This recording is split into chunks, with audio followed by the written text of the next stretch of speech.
Well, good afternoon, all real estate agents. This is Nelson Zide from Nelson Presents. I know it's always a difficult time these days, but I thought I would be able to do a program for you. I know you're seeing a lot of Zooms, you're seeing a lot of some webinars, all this other things that are out there to try to help you doing business during these times. And a lot of them are for a long time, they're an hour, 2 hours, or more.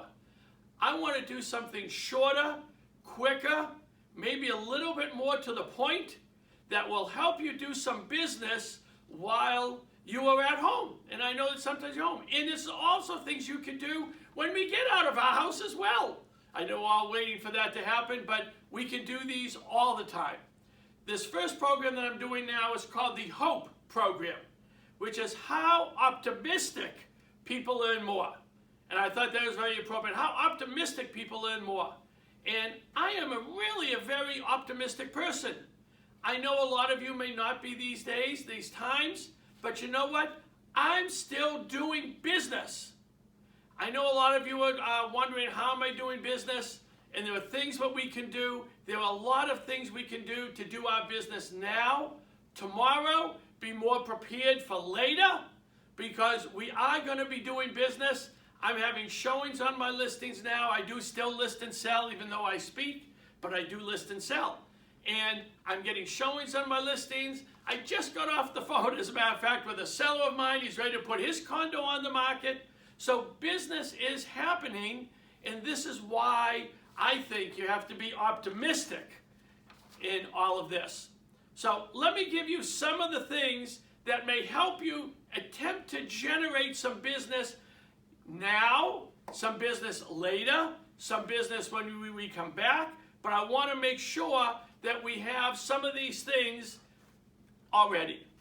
Number one, even more so today than we've ever had to do before, what is your plan of attack? Do you have one? I know a lot of us, we don't have a plan when we're out there being busy. More so today, you really need a plan of attack. We even have more time right now in order to set up our plan. One of the things I've always talked about is the prospecting. This is a wonderful opportunity to set up a time to do some prospecting. I know with little kids and spouses, and sometimes it's difficult. But you know what? It's even go into a room, shut the door, put realtor busy or realtor doing business, and get on the phone. But that's part of having a plan of attack. My mentor, Floyd Wickman, always reminds me, you gotta have a plan. Do you have a plan? If you don't have a plan, what are you doing to getting that plan? This is the perfect time to set up a plan. And you know what? Plans of attack can become habit. One of our problems is we do things once, we don't do it again, we don't do this, we don't do that, we do it once. A habit means you do something for 20 to 30 days in a row, and then it becomes a routine. It becomes a habit. Your plan of attack has to be a habit. Really does. This is also a great idea, great time frame to talk to your mentors and mentor groups. Let me ask you, do you have a mentor group? Perfect opportunity. Now, let me just tell you about my mentor group. My mentor group, I've been in this mentor group for over 15 years. Even though I've been doing business for a long, long time, I am still in my mentor group. We still meet now. We used to meet every month, live. People used to drive anywhere between 45 minutes to 2.5 hours. So we can exchange ideas, exchange things to help us improve our business. And we are there for all of us. I had one of my agents who happened to ask me some information about a listing he's taking down in another part of the state that I don't know, I'm not that familiar with. So I had someone in my mentor group. I called Chris. I asked him about it. He gave me the information. I gave it to my agent. He's going to list 2 pieces of land based upon that information. Well, that's today. That is important for you to know. Well, we don't meet face-to-face right now, obviously, but we do have a weekly Zoom meeting, and all 8 of us meet every single week to help us get through these times and to help us generate business. Some of us are showing homes. All of us are showing homes, I should say. All of us are listing homes, and having other people with a like mind who knows the business to be able to help us overcome whatever obstacles we have. There's a lot of discussion these days. Our last meeting, which was last week as a matter of fact, was talking about all the different things you can do with your iPhone. Well, I am not a techno person, but boy, there was a whole bunch of stuff that I learned. In every single mentor group meeting that I belong to, I learned something. Let me also say what's so important about having a mentor group. And today's a good time to find other people, whether they're in your company or preferably not in your company. And I know you're going to look at me and say, Nelson, why would I want to share my inner secrets, my knowledge, my expertise with a competitor of mine? Well, number one, you don't want to have a competitor in your same marketplace. So you don't want that. None of us are in the same marketplace. We all sort of do come cross business, but it is not our primary marketplaces. If you've been around for a little while, even if you haven't, you can ask someone else, ask your manager, ask your broker owner, who would be a good person who's not really in our marketplace that I can talk to, that maybe help be able to mentor me. I can tell you, I've had mentors all throughout the country. I have 3 wonderful friends of mine. One's in my mentor group too, but one's in the Ohio market, one's in the Chicago market. They get together once a month by phone. They've been doing that for years and years and years. And then they physically see each other. Why? Because they got to know each other. They help each other. You know, one of the beauties of being a successful realtor is the fact that any other good realtor will always want to help you become more successful. They will always share with you to become more successful, and also to help hold you accountable. I know most realtors say, oh my God, hold me accountable. I don't want to be held accountable. I don't have a real job. Well, guess what? Real estate is a real job. If you don't think so, you are missing the boat. Go flip burgers. As a matter of fact, I heard Domino's is hiring. Go to Domino's. But realtors are a real job. And we are essential to our economy. And we know our economy needs us more than ever. We are essential. By the way, that mentor group always keeps you up. Every week now when I've had my Zoom meeting, yes, it is Zoom, with my mentor group, I have to tell you, it buoys me up. It really spurs me on. Because I hear what my other fellow realtors who are doing business, and some do more than I do. Some do less than I do. Doesn't make any difference.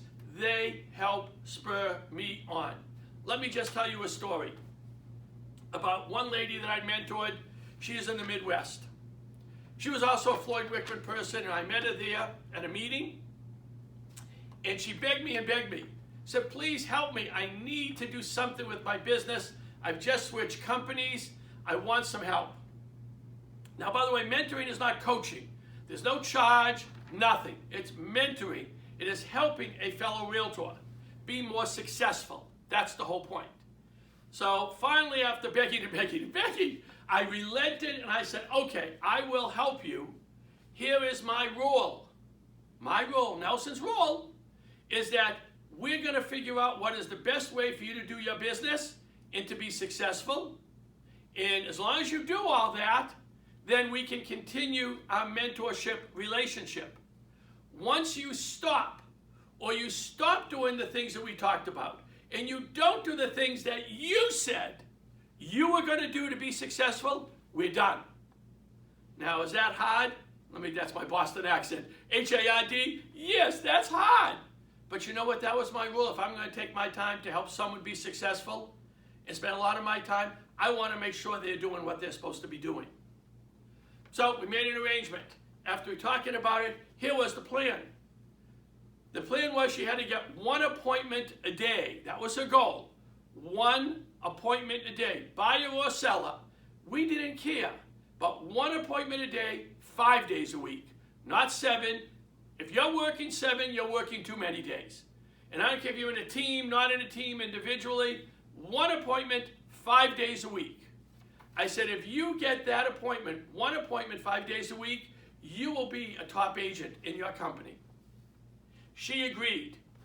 How did I keep her accountable? This is where mentoring and mentor groups and people to help you be successful, this is the key.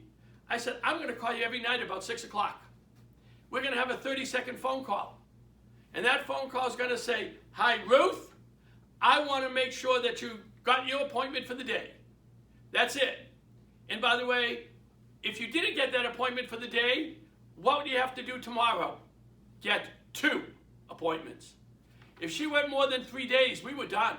That was my rule. We were done because she's not doing her job to get the appointment every day. I said, if you get an appointment in the first 5 minutes of your day, go to the spa. I don't care. Have a good time. Have fun. Of course, you could try to get 2 or 3 or 4 appointments. That'll make it easier for the next few days. But you got your appointment. So I know that I had to call her every day. She knew I had to call her every day. And I did. I called her every night. I asked her, I said, what are the 5 days? Monday to Friday? Thursday to Tuesday? What are the 5 days? She said, Monday to Friday. I've got kids. I'm almost going to be a grandmother. I said, fine. I will call you Monday to Friday. I'm not going to call you Saturday and Sunday. So we did. Every night. Matter of fact, my wife said, are you calling Ruth again? I said, hey, I agreed. My responsibility.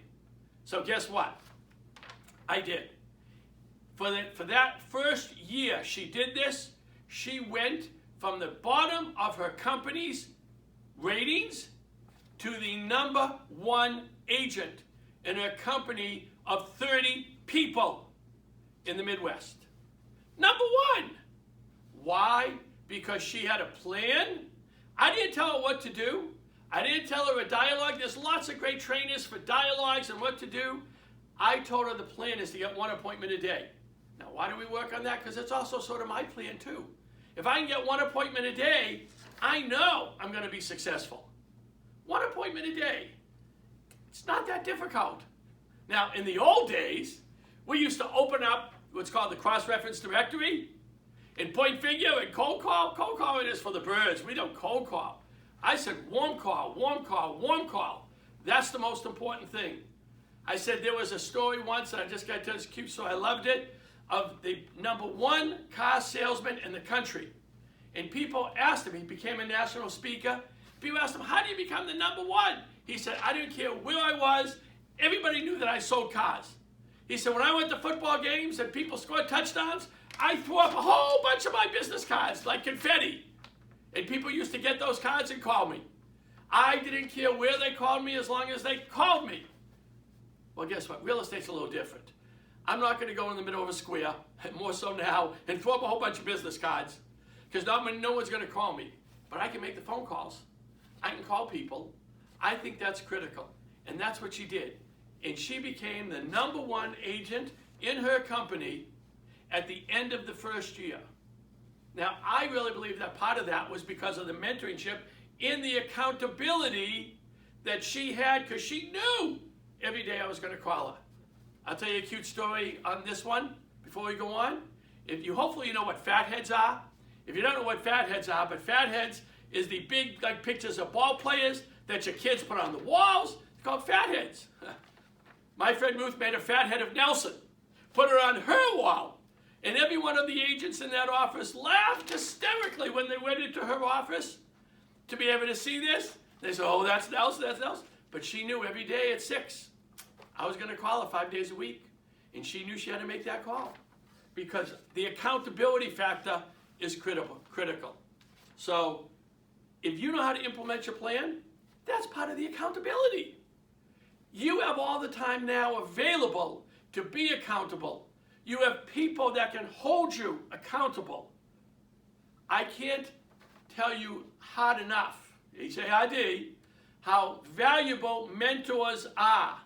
Not necessarily coaches. I'm not denigrating or downgrading coaching, whether it's Brian Buffini or Floyd Wickman or Joe Stumpf or Mike Ferry. They are all fabulous. Dirk Sell, they're all fabulous. Darryl Davis, they're all fabulous. That's coaching.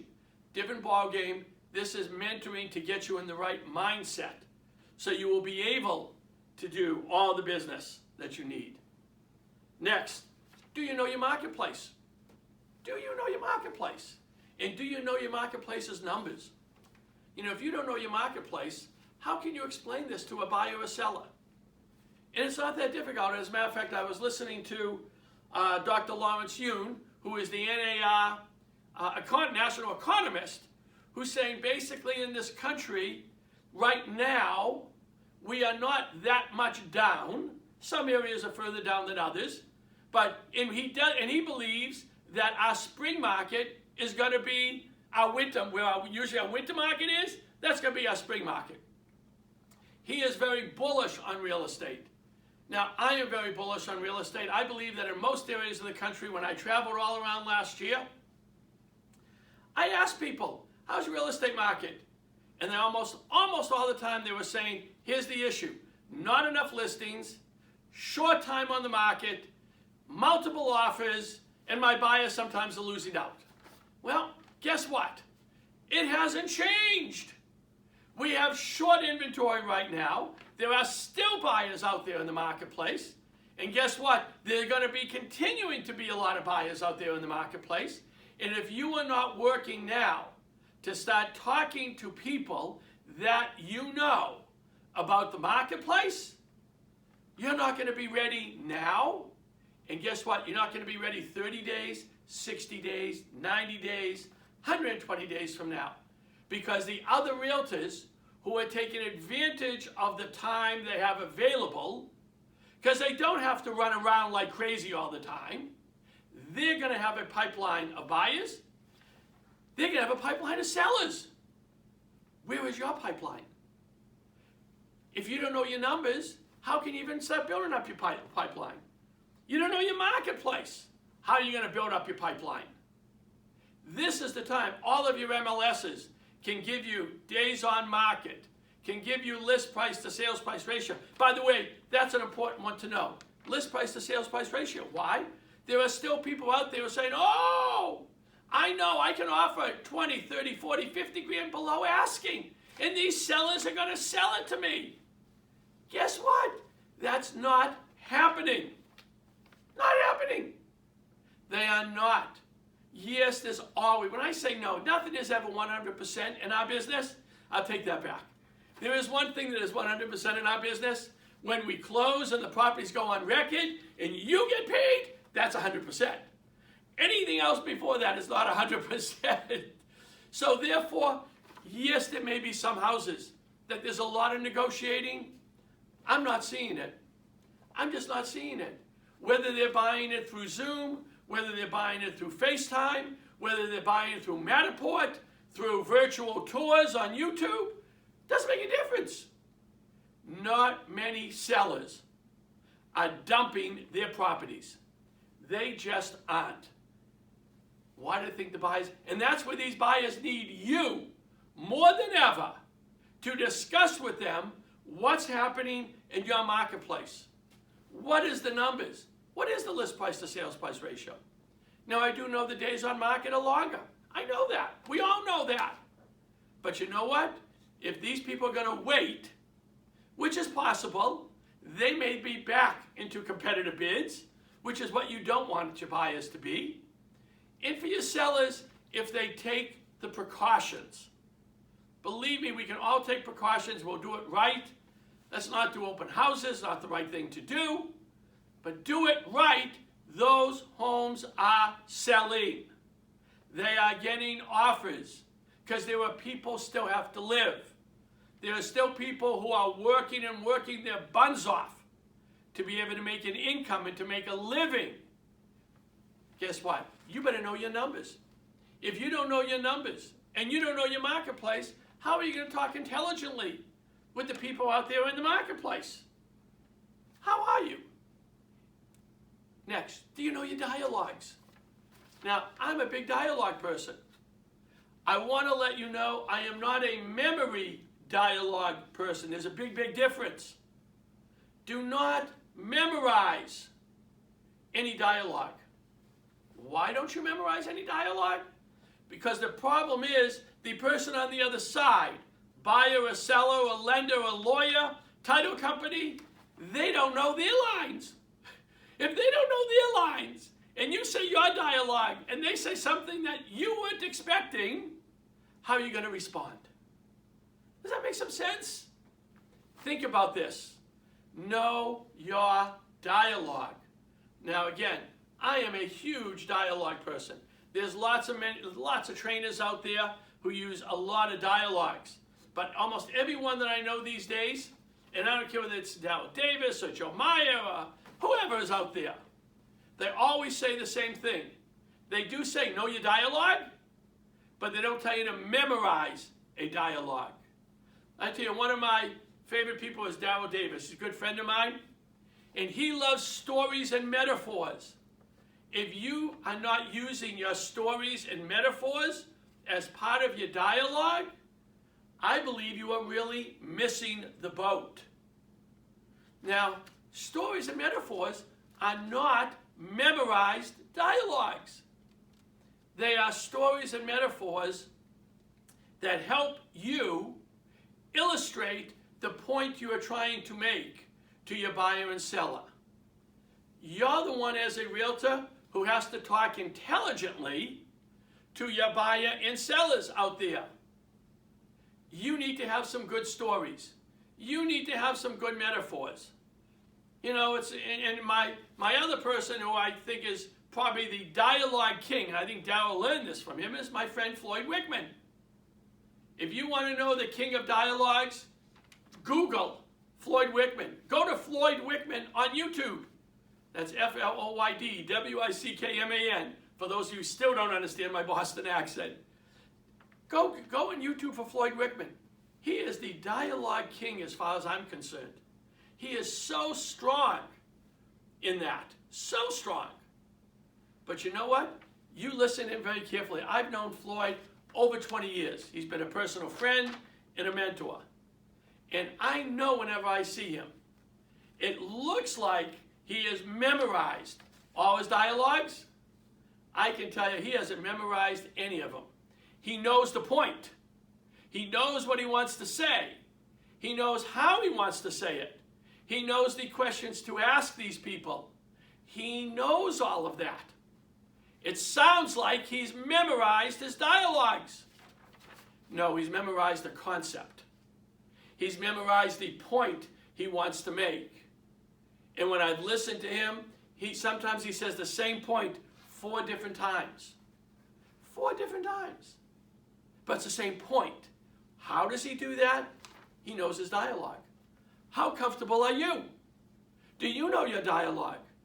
You know, when I've talked to my agents in my office and they've asked me issues or questions that they've gotten from their buyers and sellers, I try to listen very carefully.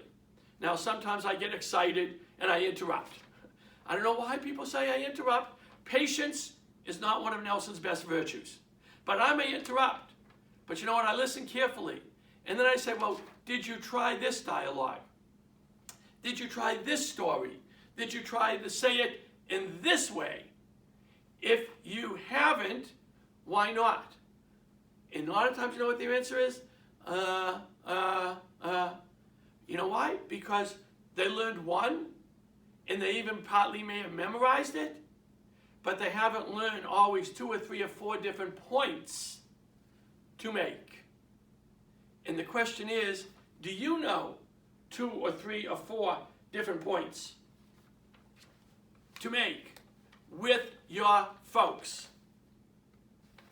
If you don't know that, then you may have a serious problem in trying to get these people to do business with you and to get these people to talk with you. And it's really important, more so today than ever before. It's almost a perfect opportunity to work on your dialogues. Now I always, when I'm speaking around the country and I talk about this, I tell people, talk in front of the dead people. Now this is, everybody can do that now. That's called your wife, your husband, your kids, your dog, your cat, your birds, your mirror. Because you know what? They're probably a harder critic than anybody else. And guess what? They don't know the dialogue either. They haven't read their script. So it's really good when they try to respond back to you, because now you have to be on your toes.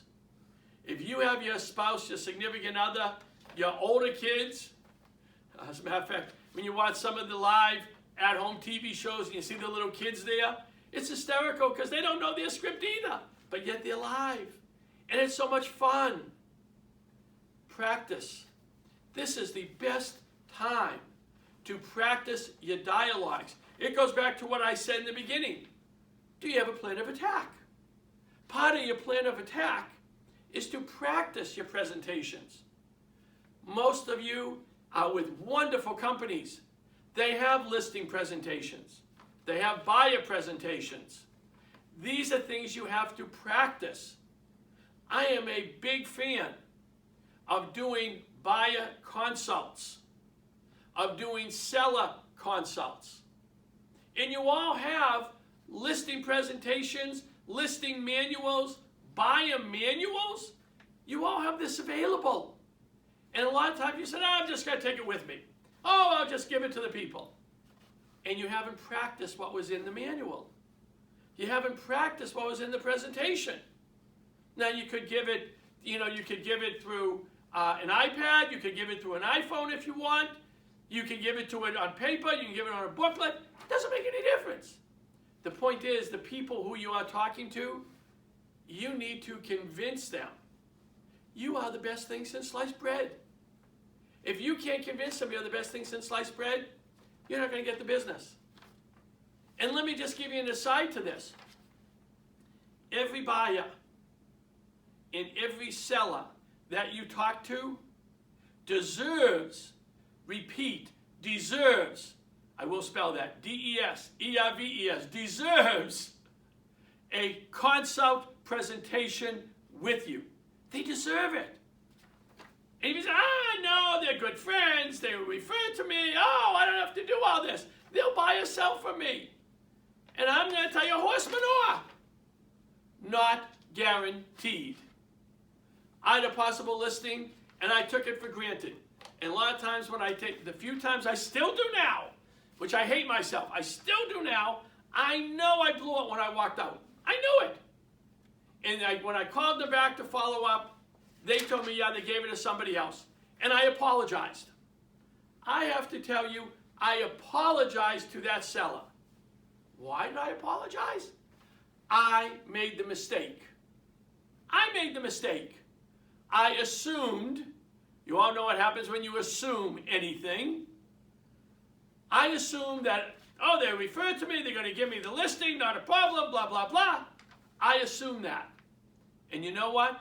Because I assumed something, I lost. I lost.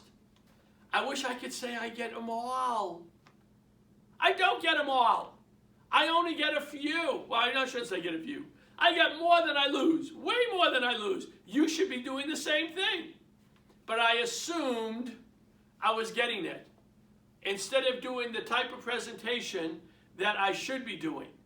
And every time I lose one, because I don't do a presentation, I don't do a consult, I don't tell them all the different things that I do for them, that what we have to do to work together, buyer and seller, but work together, you know something? I lose. I lose. I don't want you to lose. I really don't. I know sometimes how difficult it is. I really do. And I wish I could say I win them all. There isn't any realtor in this country, even the top realtor in the country, who gets them all.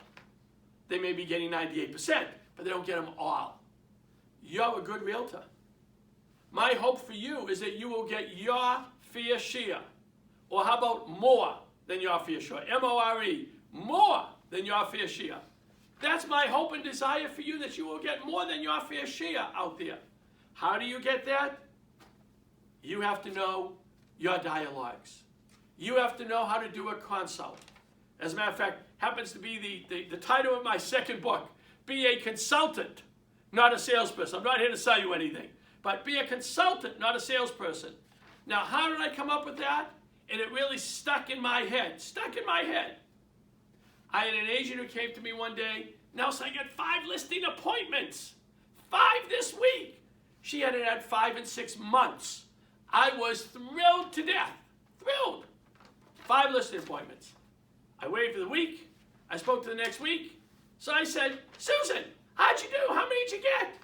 She put her head down, eyes are down, looked down, shook her head. I didn't get any. I said, you didn't get any? Why didn't you get any? She said, well, you know, they weren't really listing appointments. 2 just want to know what the house was worth. 2 needed for insurance. 1 waited for this. It was like I went in there and I thought they were going to list. It dawned on me. She didn't have 5 listing appointments. She had 5 consults. And if she looked at it as a consultation and not as a listing appointment, she would have been able to chat with them using her dialogue that she knew, found out what was the issue, why are they selling, why do they need me here, what can I do for them, what do I have to do to help them. She may not have gotten any of those listings that week, but guess what? She could have put them on her database. We're going to talk in our next session about databases. She could have done that and followed up and followed up and followed up and maybe be able to get a listing somewhere down the road, maybe even a buyer too. But no, she didn't go into it with that mindset. And that's what dawned on me at that point in time. Every time I meet with a buyer or a seller, I wish I could say every time. The few times I put my foot in it and I forget, I don't get. But when I actually go in and do it the way I'm supposed to do it, for the consults, I walk out of there with either a buyer contract or a seller contract because I'm looking at it as the consult. The only time, you know what my listing appointment is? My listing appointment is when I go there to have them sign the contracts, or they tell me send it through .loop or DocuSign and send them the contracts. That's the listing appointment. Everything else before that is a consult. And that's what you have to start working on. This is the best time to start doing consults. Do you know a lot of people aren't sure what's happening out there? Talk to them. Make the phone calls. Talk to people. Ask them, what can I do to help them? What can I do? You know, they may want to buy, they may want to sell, they may not want to do anything. We don't know. But you know what? Except for their families, if they are technologically literate and using Zoom or FaceTime, they don't know what to do. Excuse me. And certainly from a business standpoint, there's very few business people who are talking to them. This is your time to do that. Your time. Remember, this is the H.O.P.E program. How optimistic people earn more. I hope that you've gotten some points in a quick time that will help you go through all this for now and be able to go through this down the road. And let me just remind you, it's the perfect opportunity to put together your plan, to set up your plan, know what you're doing, working on your dialogues, working on your consults. And by the way, every buyer and seller should have a consult. That's the only way you're going to generate most of those people to do business with you, is to plan to have those consults.